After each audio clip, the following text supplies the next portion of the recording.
5 अगस्त 2024 इस तारीख को कुछ ऐसा हुआ है जिसे बांग्लादेश लंबे समय तक याद रखेगा।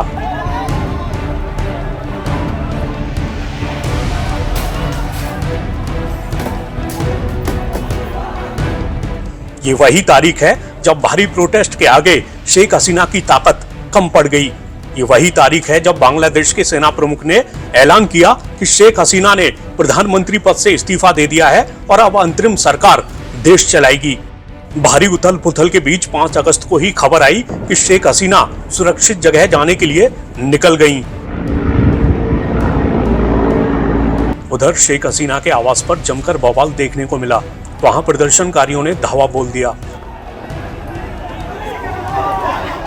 खबरें आई कि प्रदर्शनकारियों ने वहां से सामान लूटा और हसीना के सत्ता से हटने का जश्न मनाया।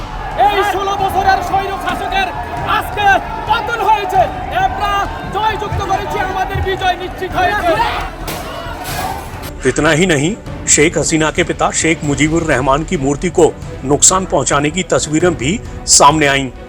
तो सवाल यह है कि बांग्लादेश में शेख हसीना के खिलाफ इतना गुस्सा कैसे फूट पड़ा।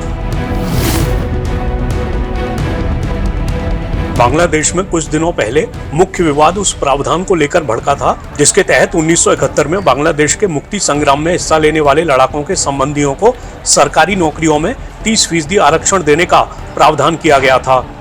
इस दौरान देश में भारी हिंसा भड़क उठी थी।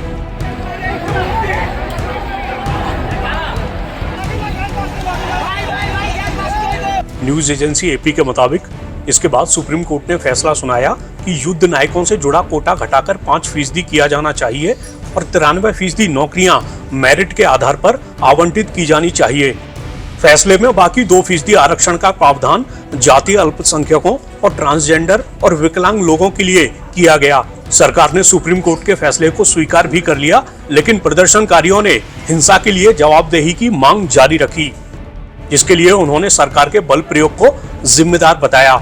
एपी के मुताबिक हसीना ने 3 अगस्त को छात्र नेताओं के साथ बातचीत का प्रस्ताव भी रखा था, लेकिन एक कोऑर्डिनेटर ने इससे इनकार कर दिया और हसीना के इस्तीफे की मांग की।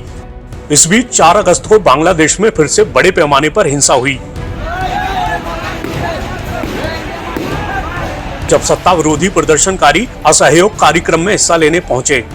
प्रदर्शनकारियों ने लोगों से टैक्स और यूटिलिटी बिल न देने और काम रोकने जैसी गतिविधियों का अनुरोध किया। सत्ता पक्ष के समर्थकों ने इन प्रदर्शनकारियों का विरोध किया और उनके बीच झड़पें हो गईं।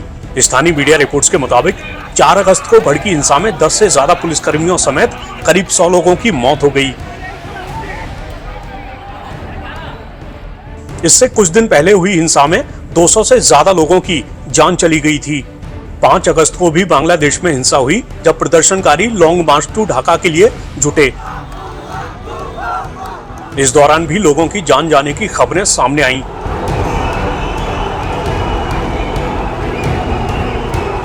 इस बीच अचानक अपुष्ट खबरें आने लगीं कि शेख हसीना ने इस्तीफा दे दिया।